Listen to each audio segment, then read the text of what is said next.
good, it's good. Facebook, what's going on? What's going on? I'm gonna go ahead and lower this.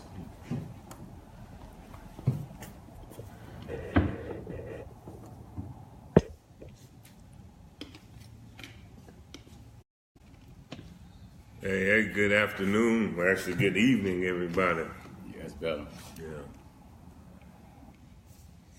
What's going on? We got an excellent topic once again. Talking about us as men, quote unquote masculinity. What does a strong man look like? Yeah. Oh Lord. Yeah, we're going. It's a good topic right here. Yeah. Lakeisha.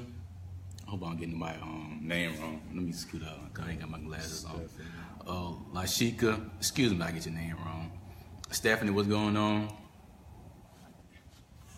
We're gonna go ahead and get started in a minute. But those you just joining us, my name is Dominique Bond. I'm here with Dexter Peggins once again. Man, look, Dexter got me busy again, man, in a good way. And I'm just loving the topics. I'm just loving this so much. Yeah. Y'all just don't understand. And it's just something about, what really resonates with you. You just know it's just time to have these conversations, these discussions. So I'm really thankful to be partnering with you along with this topic. But it's examining what it means to be strong. What does a strong man look like? We're gonna get into that. We want you all to join in. There was a lot of feedback from my last video. I think we got a little over 1,000 views from my last video, and we got a lot of good feedback from that video, and we had a lot of questions that people left that we wasn't able to get to. Yeah. So we're gonna get right into it because we ain't got that much time, and we still want to answer some of those questions. And there's gonna be some questions at the end. If you all choose to leave some questions, please. This ain't just about us; it's about you all as well. But what does it mean, or what does a strong man look like? We have some we got some tips, or we have some points that we're gonna hit on. We're just gonna keep it rolling. But what do you want to do first? You want to get to the question from last week? Well, yeah, I think those questions were so powerful. I think we owe it to address those off top, because I know there'll be questions for this week. And real quick, we got 2 phones going on, so if you see us just changing, that's just what's going on right now. So we just want to let you know for future reference. But let's introduce ourselves for the new viewers. Well, hey, good evening once again, everybody. Dexter Peggins. I am the CEO of Kingdom Solutions Consulting. I'm a personal coach, an author, a speaker. My passion is really to help people win in life, provide solutions that are going to help you tap in and connect with your purpose. Because ultimately, if you tap into your purpose, not only you win, but everybody wins. Yeah. And so that's what it's all about. Excellent. My name is Dominique Bond, founder of Ace Ambition, a youth platform teaching young people how to create their own opportunity, how to monetize their ideas. Those of you that have high school students, even if he's about to go to high school, just allow him to attend. We have a workshop this Saturday at 10 at University of Phoenix, Augusta campus. And we have 3 awesome facilitators. These folks know it. They have a lot of experience. And I know for a fact the kids that attend this event, they're gonna walk out with a lot of knowledge. And it's called Rising Young Entrepreneurs. This is giving them the basics of entrepreneurship, identifying a target audience, marketing, and so forth. So even if they don't have an idea, just bring them. This is very awesome. You can just go on Eventbrite, just search Rising Young Entrepreneurs, and that's what my whole platform is about. It's just teaching them how to monetize their ideas, how to monetize their gifts, and just letting them know, like, look, you do have another option. You do have another option in life, and this is something very important for me, for them to understand when it comes down to entrepreneurship and just building wealth and so forth. So let's get into it. What question are we going to attack first? Well, let's address, how can women help men open up? Okay, that's a good one. Yeah, and first thing first, if you hadn't had a chance to view last week's video, I highly encourage you to watch it. I think I can speak for both of us. but definitely was overwhelmed with the responses that came from that video. Not only were they powerful, but they were definitely very insightful, as far as the condition of men, what we often struggle with. And so last week we talked about how difficult it is for men to open up. And so, which leads us right into one of the most popular questions last week was, how can women help men open up? So, what would you say about that? Yeah, so for me, real briefly, I think for what's very important for women, and this obviously this goes for both parties, but it's very important. People want to be understood when they talk. That's one of the most important things.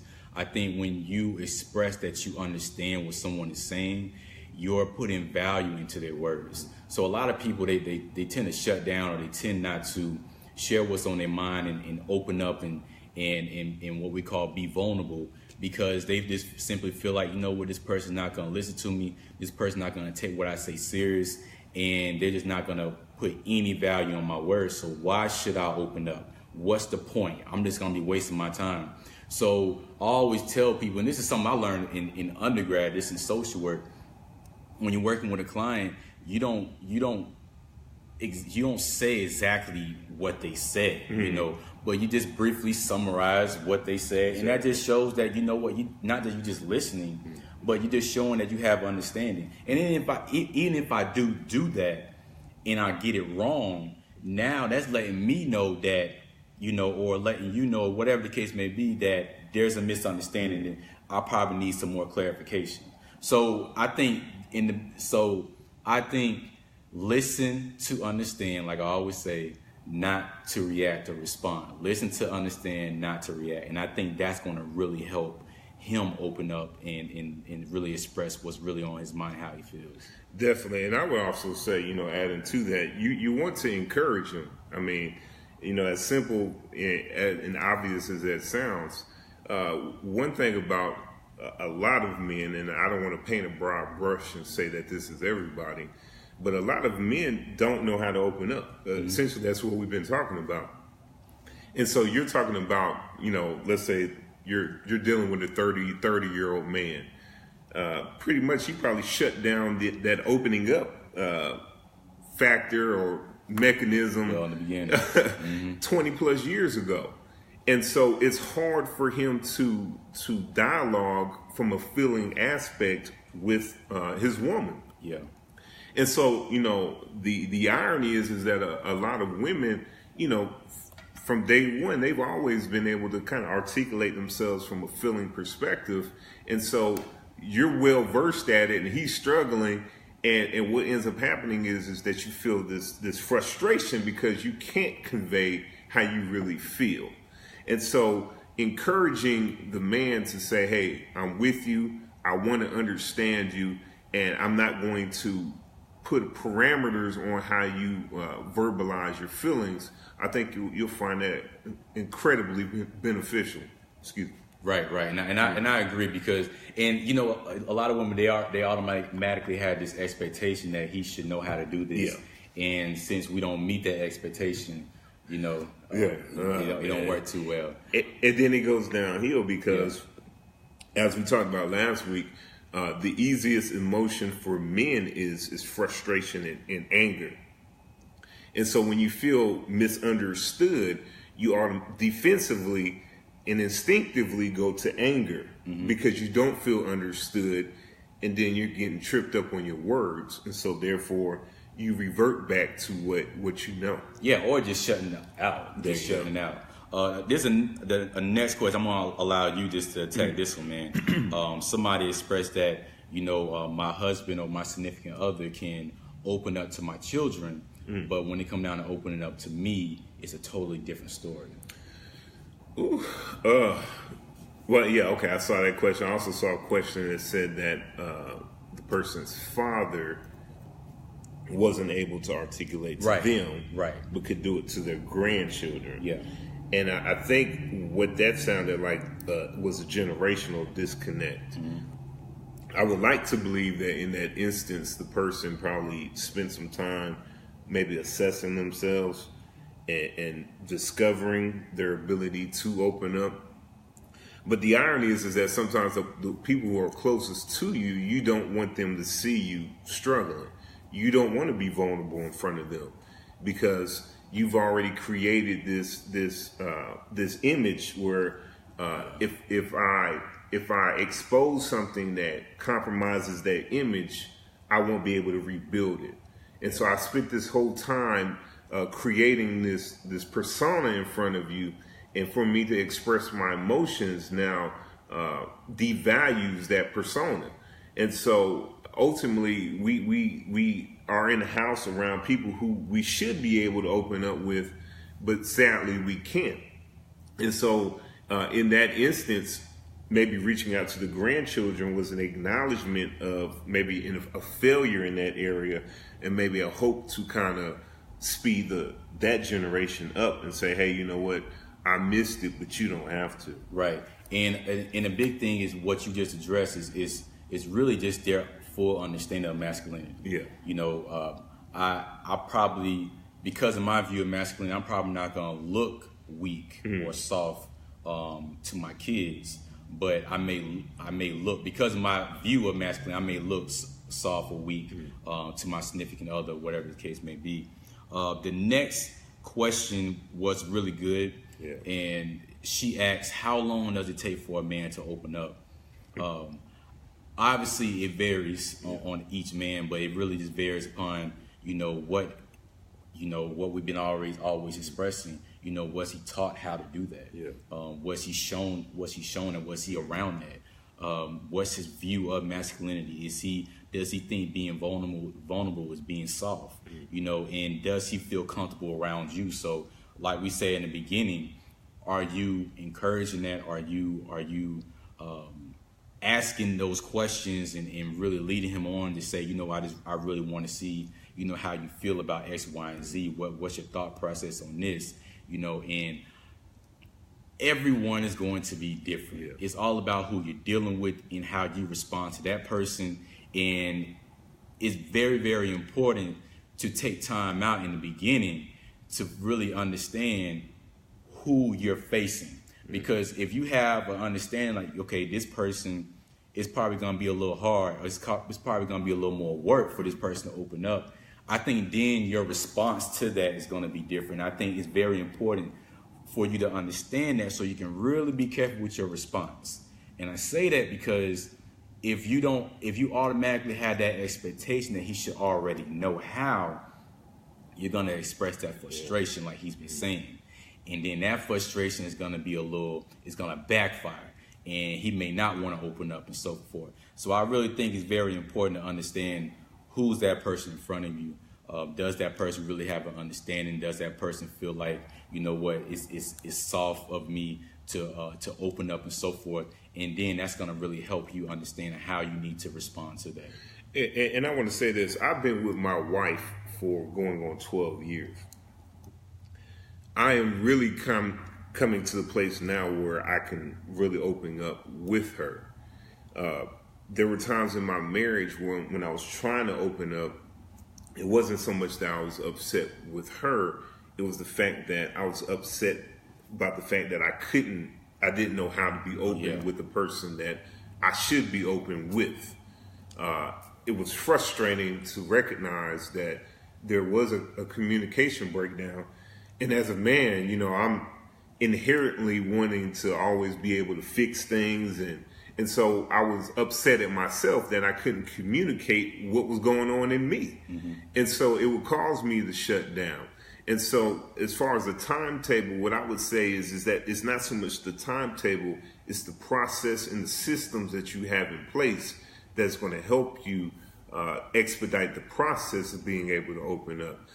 For me, I had people, as I mentioned last week, when I worked as a chaplain, I had people always saying, how do you feel? How do you feel? How do you feel? Yeah. And so it became an exercise of saying, okay, Dexter, you got to really start to identify what you feel. Mm-hmm. Not okay, not cool. Those aren't feelings, but how do you feel?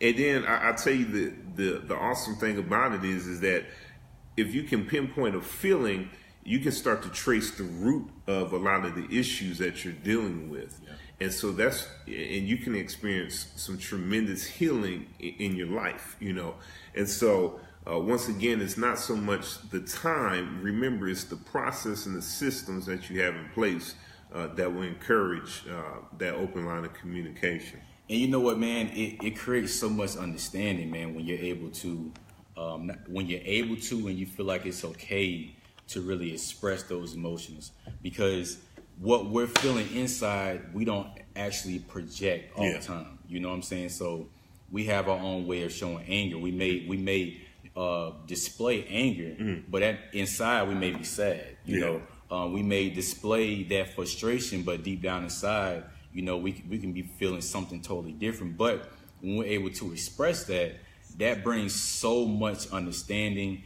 and it just helps with resolving issues, man. It makes a big difference. Oh yeah, and I tell you, I'm a person who walks around with his poker face on about 97% of the time. So yeah, but you'll never know what's going on because I keep it to myself. Right. The last question, real quick, from last week, one of my brothers asked, how can men make each other feel safe? I think that is an excellent question. So how can men help each other feel safe about expressing themselves and being vulnerable? First thing first, there has to be a trust. At the end of the day, if there's no trust, you're not going to be able to do it. Somebody's going to have to be brave enough to model it before other men, and what that does is that gives you the courage and the freedom to follow their example. I think oftentimes we talk about it, but we don't always see people doing it. And so nobody really wants to be the guinea pig per se. Nobody wants to really go out there first and just be vulnerable. And so if I trust you once again, and I know what I can trust you with, then I will hope that you would encourage me to share those things with you. Right. It can't be just a superficial friendship all the time. How much weight can I really put on you? And you'll never know unless you start applying some pressure. Yeah. I really can't add anything to that, man. It really just dials down to trust. I think aside from the trust, I think we can continue doing things like we're doing now. I think many of us, we can lead by example, and we can be a source of, influence, when people see other folks doing things that are quote unquote out of the norm or whatever the case may be. You can influence somebody or encourage somebody to say, you know what, it is okay. Somebody else is, because there are some people who actually do want to do that. They actually do want to express themselves. But like you said, they don't want to be that first one. But if we're that first one to do that, that's going to send positive signals that, you know what, bro, it's okay. It's okay for you to open up. And that's why I'm so glad that we're doing these videos.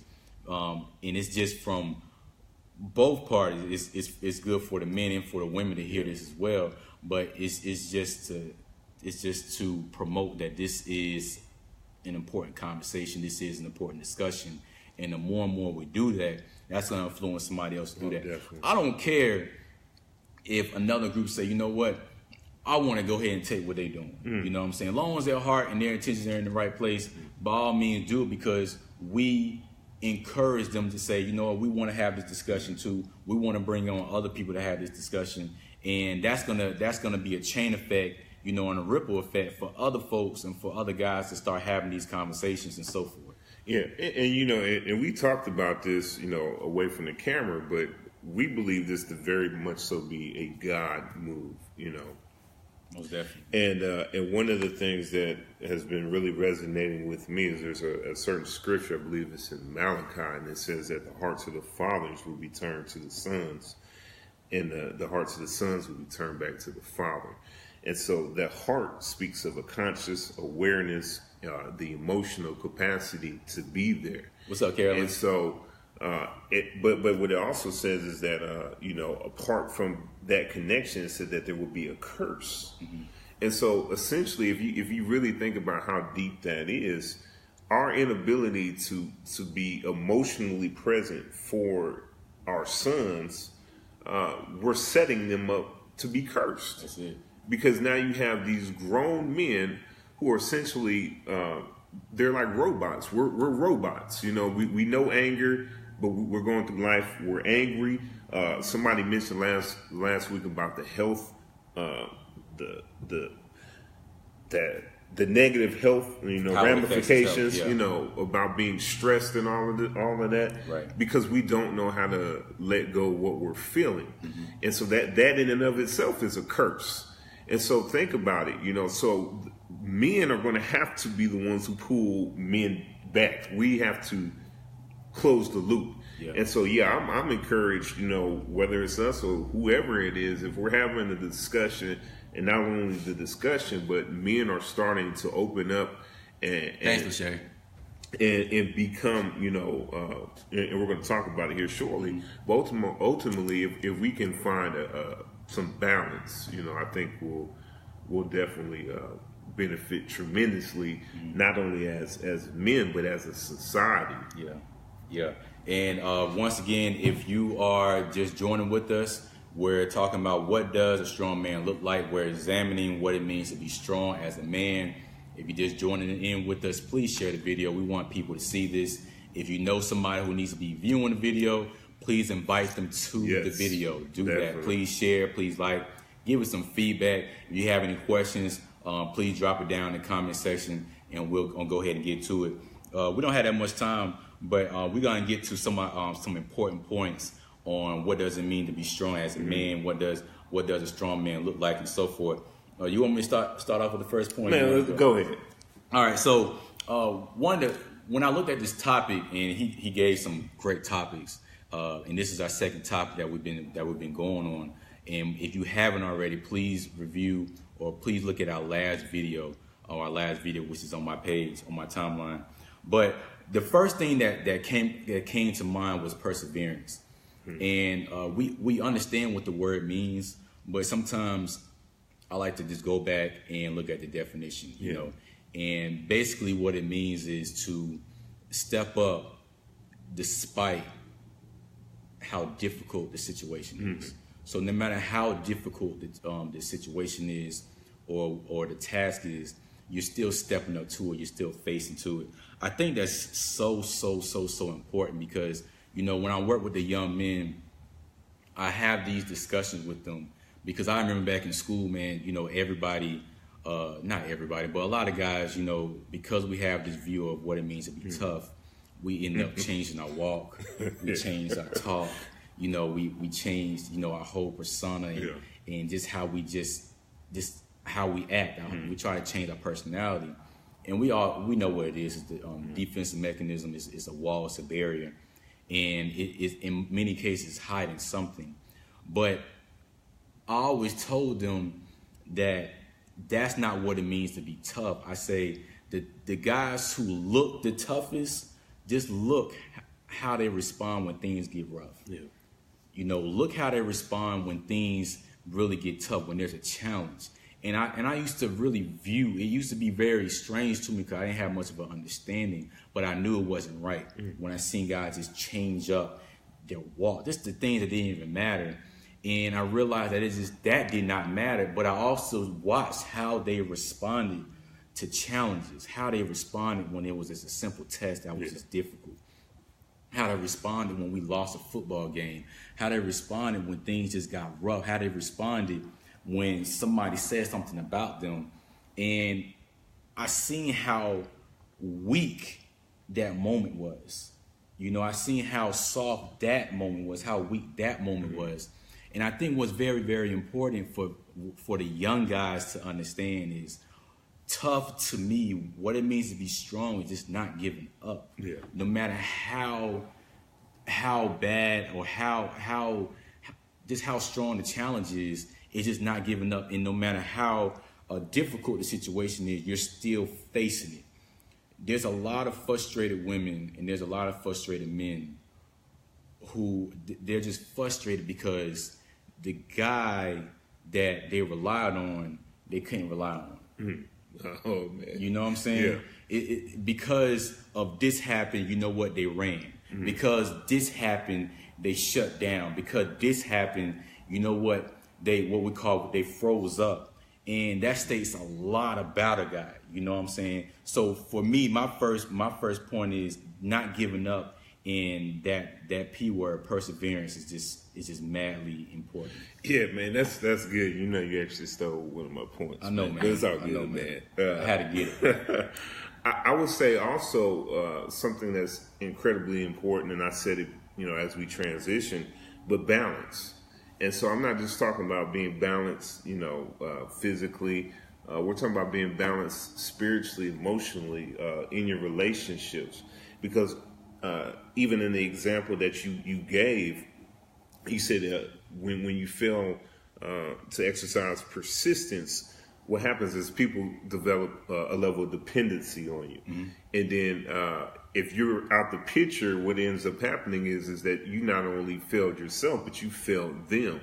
And if we're not careful in that example, ultimately people will begin to have an image of all men as, okay, he's going to fail me too. Mm.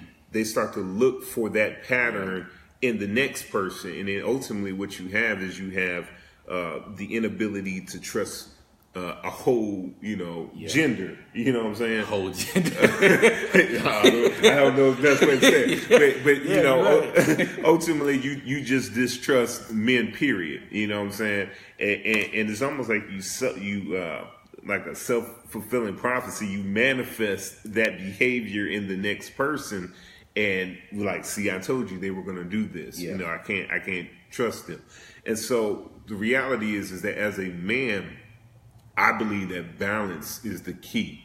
You have to be, once again, balanced in your relationships. Understand that, hey, you gotta commit some time not only to yourself, to your family, but to God as well. Whatever your belief system is, but you have to have some time where spiritually you're allowing yourself to be developed. You have to be balanced in your work life, in your play life. Look, I know people who play all the time, and then when there's a financial crisis, then they're jumping through all these hoops to address the issue. But if you live a balanced lifestyle, what you'll find is that you'll have a designated time for play. You'll have a designated time to work as well. Your relationships will be better. And then what will happen is that, as you said, the persistence word, people will see that you're persistent in how you conduct yourself, and then they will gain a greater level of trust. And then ultimately what you're doing is you're setting the next generation up to succeed because you were a great example. You modeled what they should be doing for themselves. Exactly. Those of you that's joining in, please share the video. Please invite somebody who should be viewing the video. Give us some feedback. That's something that I vow to teach my daughter. Perseverance. Excellent. You know what? A conversation that I always see on my timeline, man, is when we talk about a man being a provider. Mm-hmm. And I do agree, a man should be a provider. But it's how shallow we are with that conversation. Mm-hmm. And what I mean is I state three things when it comes down to being a provider. But the main thing, or the only thing that we usually talk about, is finances. Mm-hmm. He should be a provider financially. And I don't see anything wrong with that. It's just we're missing out on a few things. Mm-hmm. So number two, along with being a financial provider, I think it's very, very important to understand that even if you are a financial provider, even if you're making 6 figures, 7 figures, you could still fall short of being a man. And that's what a lot of men are failing to understand based upon what we were taught. And a lot of men, they grow up and they're living their lives and they just think, I'm paying all the bills. I'm paying for this. I'm making sure we have this and this and that. I'm doing what I'm supposed to be doing. And yeah, you are doing what you're supposed to be doing, but it's still some areas where you're falling short. Number two is emotional support. I always say you have to provide emotional support. And there's several different ways you provide emotional support, whether you just, expressing your love for someone, caring for someone. It can just be, acts of service. I love the 5 love language. That's an excellent book. You haven't read it. The 5 Love Languages. That's an excellent book. Please read that book. And it goes over a few things where how you express love, and that's very, very, very important. Like he says, because of what we're taught, what we're shown, we're just robots. It's just bring home the bacon and we good. Just go about the same day in the same pattern. We keep living. The other thing is your presence. We have to provide our presence. We have to be present. Mm-hmm. You cannot. I don't care how much money you are making. You're going to fall short if you're not simply around. Mm-hmm. If you're not around just to give somebody a hug. If you're not around just to have that face-to-face conversation. If you're just not around to just be an example. Mm-hmm. Just be an example. And, for fathers, you don't even have to do everything right. Even if you just do something wrong, just to see how you responded when you did something wrong. Just to see, just to state that, I slipped up. Yeah. Now that young brother that's watching you saying, it's okay for me to own up to my mistakes. Yeah. So the 3 things that I always state when it come down to being a provider is finances, emotional support, and your presence. Mm-hmm. Well, I mean, that's good you said that. Let's consider this. Once upon a time, and still in many regards today, manhood was we found our image in our ability to provide. Mm-hmm. That was the standard, that a man, if he could provide, he was a man. Yeah. And we've always assumed that to be the material, the food, the house, that was always the measure of manhood. But let's be honest, there's women today who's running circles around brothers, financially, and I say that in a very positive bunch of circles. Yeah. I mean, that's good. That just speaks to the times that we live in. And so if you still hold on to the mindset that my manhood is connected to my ability to provide, let's go there, and man. now your spouse, she makes more money than you, then you're screwed, because your whole image was that I'm the breadwinner. Mm-hmm. And so, like you said, that the provision aspect is not solely limited to financial. Mm-hmm. It is being present. It is being that emotional source. Financially, I do well. But here's one thing that really shook me up, and this happened several weeks ago. I was at home. I was doing some work on my computer, and my son walked up to me and said, "Dad, you're always on the computer." Mm. And it's hard to explain to an 8-year-old, "Well, son, I'm working. I'm doing this for the better of the family." But in that moment, I recognized that I was not being emotionally present for my sons. Mm. Even though I was physically in the same space, I wasn't emotionally present with them. And so that is an attribute of being a strong man. You have to be emotionally present. And so one of the things I wanted to say was, a strong characteristic or characteristics of a strong man. And please understand, everybody, that this list is not all inclusive. I'm glad you stated that. Yeah, this is not an all inclusive list by no means. But I believe that a man should be engaged or entrepreneurial.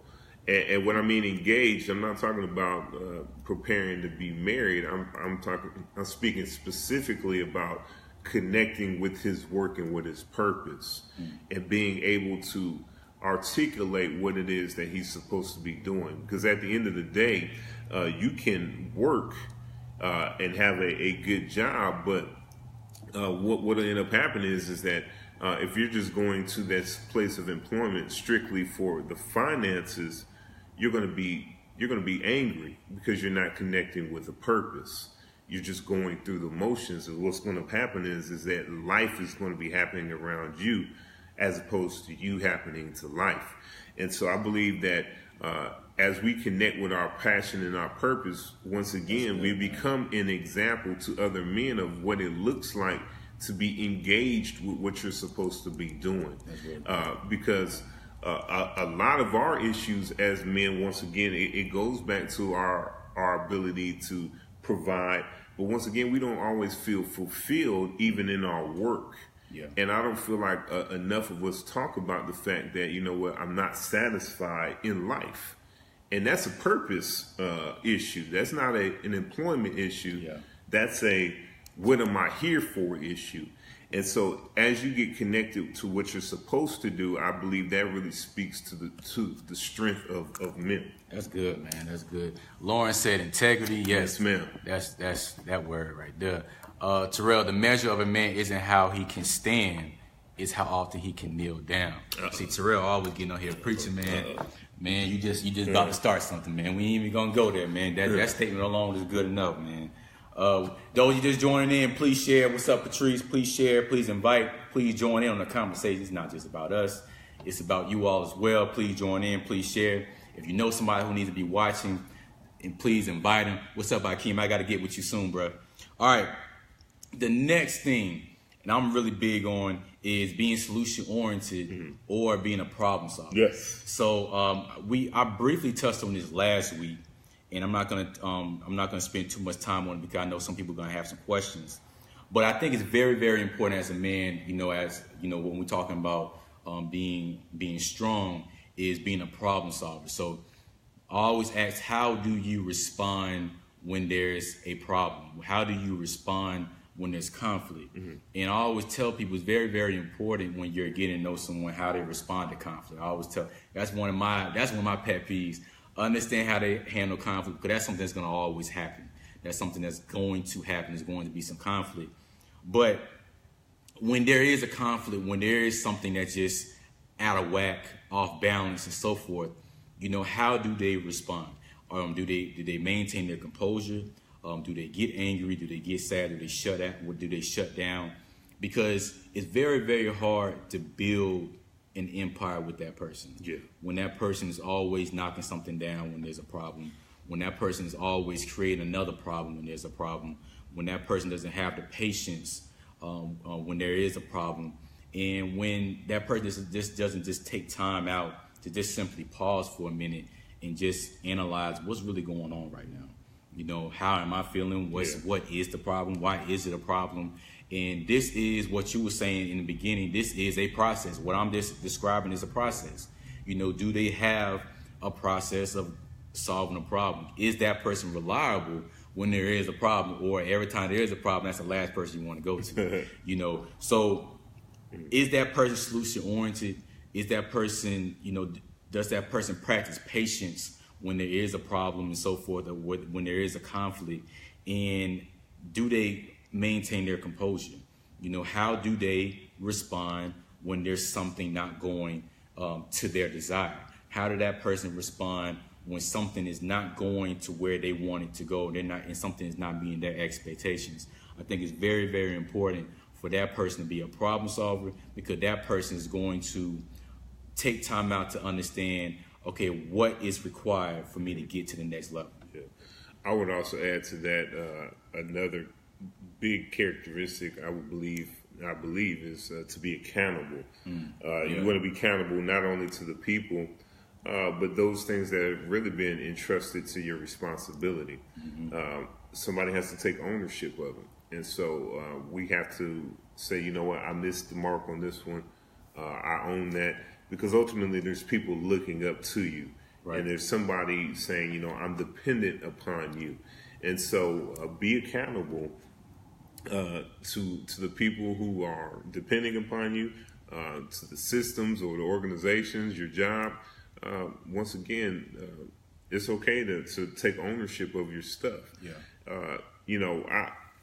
The example that I'm really projecting as a man, that I endeavor to project, really comes from the biblical model. It comes from Adam. When God placed him in the garden, he was a complete man. And these are some of the characteristics that I saw in him. He was accountable until he messed up. He was balanced. He was engaged and entrepreneurial in his work. And so these are some of the things that I believe make for a strong man. Yeah, and like Terrell said, accountability is the key to growth. And it shows your level of maturity. Mature people hold themselves accountable, and they can just say, you know what, I made a mistake, I was wrong, and says a lot about that person, and it is not always easy. No, It's not always easy. We're not gonna act like it is. I mean, it is hard to face that mistake and say, you know what, I slipped up. Yeah. Man, I'm loving this topic. Hey, if you all have any questions or any feedback, feel free to drop. we loving the feedback that you all are leaving. Yes. We're gonna keep this thing going. We have a few more topics. We're gonna be back next week too, right? Yes, sir. Yeah, we're gonna be back next week around the same time. Yes, sir. And if anything changes, we're gonna let you all know. And if you all have any feedback or any suggestions for other topics, please let us know, because we do this for you all, and we want things to be relevant. And whatever questions that you all have, I believe that's going to be a great topic. So we really appreciate you all for joining in. We're just going to give a few more seconds if anybody have any more feedback, any questions. But Dex, please let everybody know, what all you do and how they can get in contact with you and so forth. Well, let me share one more point. Oh, that's no problem. That's no problem. Ultimately, it is my belief that strength speaks to stability. It speaks to the ability to endure, and it also speaks to how we properly handle issues of life. Yeah. Properly handling issues does not necessarily mean that you do it all by yourself. Because once again, we've been talking about how difficult it is for men to open up. The proper way to handle an issue might be reaching out to a brother, reaching out to a friend, reaching out to your wife and saying, you know what, I need help to get this done. That may very well be the best way to handle an issue. And so keep in mind that being strong does not always mean doing it all by yourself. Good point. Being strong is also having the courage to acknowledge that you can't do it by yourself and that you need other people to help you in those efforts. But as you were saying, because I stay reaching out to folks, I'm like, bro, I can't do it by myself. Yeah. I can go live, but why not go live with somebody else and we can make it even better? What kind of practices can a man do to become a strong man? Okay, you wanna? What kind of practices can a man do to become a strong man? Well, I think, was that Lauren? Yeah, we hit on a lot of that. Yeah. Lauren had just joined us. Oh no, that's cool. Yeah. So Lauren, I would definitely encourage finding yourself a man to find somebody he can trust in. I have counsels, people I can confide in, mentors, friends that I can trust with my stuff, and where I don't feel judged. And so, I mentioned it earlier that, you have to, at some point in time, you're going to have to test how much pressure you can put on some people. And so start off slow. Yeah, Terrell, exactly. Find a mentor. Find somebody who personifies the type of person that you want to be. There have been men, to include my father, in my life who there's certain attributes about them that I just admire. And the fact is that I won't obtain it by looking at it from afar. Mm-hmm. I need to ask questions, and I need to be vulnerable in those areas in which I reached out to them for. One of the worst things as a coach, one of the worst things I think you can do, and I relate this to mentorship, is say, hey, you know what? I want to work with you because you're going to help me in this area. And then once they start helping you, you assume to be an expert in that area. Then why'd you reach out? Mm-hmm. Like if I reach out to a mentor and say, you know what, I'm weak in this area, and as they provide me guidance and counsel, if I be like, yeah, I'm good, I know that, then I just devalue that relationship. Yeah. And so ultimately, that's one of the best things that you can do is just open up, find a support system that you can put your trust in. Yeah, and Lauren, you're not wrong. That's something he didn't really express to that level in the video. But some of the things we did list are things that people or guys can practice. But I think another thing is, which is going to take a lot of time, I think is kind of unlearning or dismissing society's view or image of what a man is. And I think a lot of men, because of their understanding of masculinity, we allow society to really dictate how we walk in life, how we talk, how we present ourselves, and so forth. So many of us actually are not being our authentic selves because of the pressure or the peer pressure from society, because we want to put on this image that we think is acceptable to society. So we have to really just take time out to develop, our values and having that integrity and understanding that it is okay to express ourselves. It is okay, or I'm more to it than just an ATM. It's just being a financial provider and so forth, and along with many other things as well. So I really do believe if we can get away from what society is saying that how we should be living, then that's going to really help to really open his mind up to view things a different way, have a different perspective, which in turn is going to really help him understand, okay, these are the things that's okay. These are the things that's probably not okay. Because a lot of things that we just don't think is okay, and I think that's going to really help. Well, and let me share this real quick. I mentioned it before on a different video, but there's actually a tool called a genogram. And I use that when I work with guys who are incarcerated. What a genogram does, and I would encourage you to Google it. What it does is it's almost like a family tree, but you identify behaviors that exist in your family. And so you pretty much identify everybody in your family on your paternal side, maternal side, as far back as you can go. I'm talking about great grandparents all the way down to you. Right. And then you identify things that existed within them, maybe alcoholism, maybe domestic abuse, maybe I'm talking about rape. It's very serious stuff. Identify the stuff that's taking place in your family. And what you'll find is that a lot of those attitudes, a lot of the attitudes towards those behaviors have actually dwindled themselves down into you. And so what you got to ask yourself is, okay, do I hold on to this as my truth, or do I want to do something about it and address this? Because just because it was passed down does not necessarily mean that is right. Mm-hmm. And so from a male perspective, a lot of what we're talking about has come down generationally. We're talking about our inability to open up and say, hey, I'm dealing with these issues. Because when we were kids, we were taught that men, we don't emote. We just suck it up and we deal with it. And then what you'll find is that you'll find that your great grandfather had that same attitude. Your great great grandfather may have been, say, abandoned at 12 years old, and he had to become the man. Right. And so, he lived a rough life, a hard life.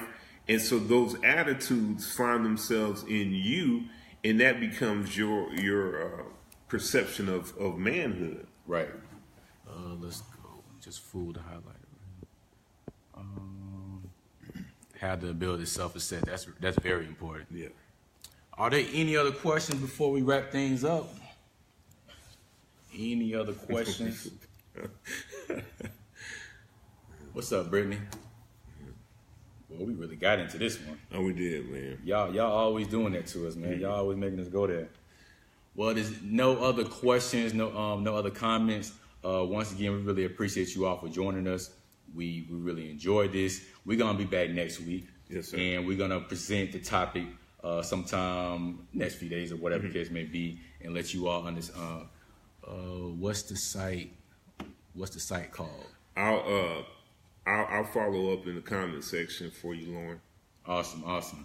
So, is there anything else you wanted to? No, listen. Hey, the only thing I want to share is that men, it's time. It's well past time.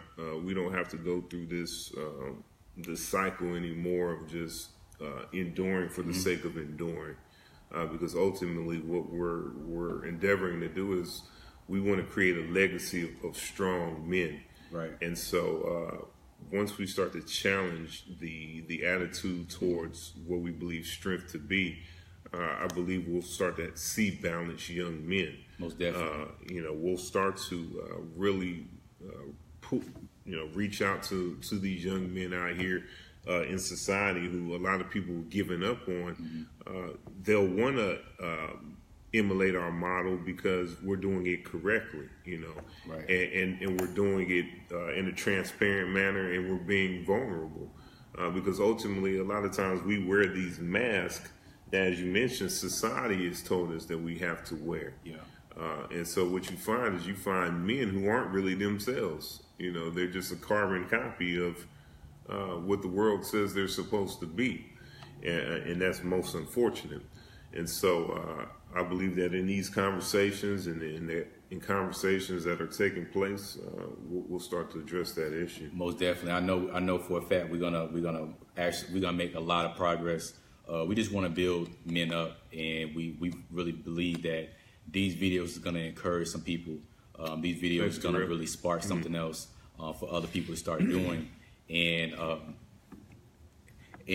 we're just gonna we're gonna see where it's gonna take us. I mean, this is growing. You know what I'm saying? The feedback that we're getting is incredible in our inbox, in the comment section. A lot of people are really being inspired by this, and they're really saying this is something that I actually need. Yeah. You know what I'm saying? Yeah. This is really taking us back a little bit. This is not easy, you know what I'm saying? It does take a lot of time and energy. This is not something that we just draw up and that we just do it. We really put a lot of time into this because we really want to dismiss the society, the norm. What people are saying is right, what people are saying is wrong, and whatever the case may be. So we really appreciate the support and so forth. We're going to keep it going. My name is Dominique Bond. I'm the founder and CEO of Ace Ambition, helping young people understand how to monetize their gifts and their ideas. Our next event is this Saturday at 10, University of Phoenix. So we're going to be teaching the high school students about entrepreneurship, about marketing, understanding their target audience, and so forth.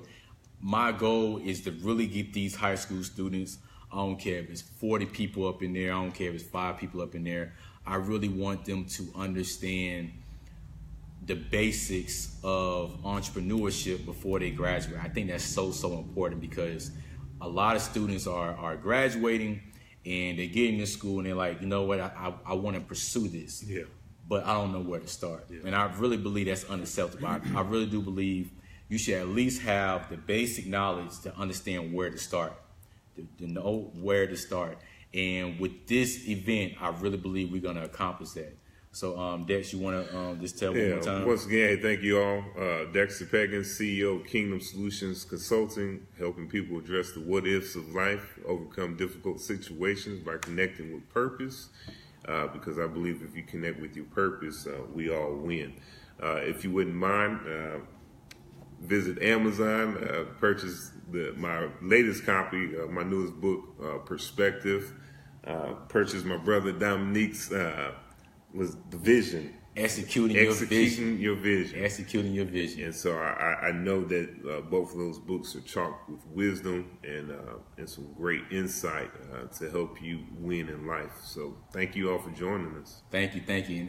And good looking out, It's good to see that you're joining in with me. I think this is probably his first time joining in live with me, or whatever the case may be. But Uncle, it's good to see you. See you join us live. All right, we out. We thank you all. Peace.